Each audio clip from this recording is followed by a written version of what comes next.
Tokoh Betawi minta Heru Budi Hartono kolaborasi saat pimpin Jakarta sebagai Gubernur. Tokoh Betawi meminta Heru Budi Hartono untuk menggunakan konsep kolaborasi saat memimpin Jakarta sebagai penjabat Gubernur DKI Jakarta.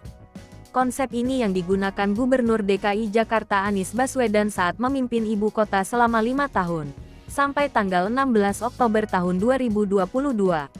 Tokoh Betawi Ridwan Saidi memandang, tidak ada masalah dengan penunjukan Kepala Sekretariat Kepresidenan Heru Budi Hartono sebagai pengganti Anies Baswedan yang pensiun akhir pekan ini. Ridwan memandang, Heru memiliki kapasitas yang cukup baik di pemerintahan, karena pernah berkarir di Pemprov DKI Jakarta. Ridwan Saidi juga meminta Heru untuk terus menjalin komunikasi dengan tokoh Betawi. Pasalnya, persoalan Jakarta yang kompleks tidak bisa diselesaikan dengan sendirian. Terkait polemik dan penolakan sejumlah pihak, kata budayawan Betawi ini, Heru Budi sebagai aparatur sipil negara ASN punya konsekuensi untuk taat pimpinan ketika ditugaskan di tempat yang sudah ditentukan.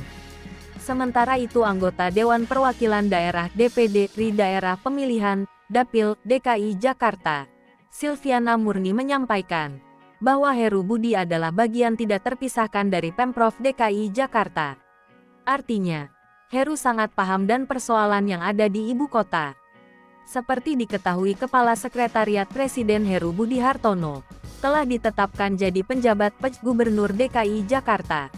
Heru dipilih untuk menggantikan posisi Gubernur DKI Jakarta Anies Baswedan yang pensiun pada tanggal 16 Oktober tahun 2022. Pemilihan Heru ditetapkan dalam rapat tim penilai akhir TPA, yang dipimpin Presiden RI Joko Widodo, Jokowi, di Istana Merdeka, Jakarta, Jumat tanggal 7 Oktober tahun 2022 siang.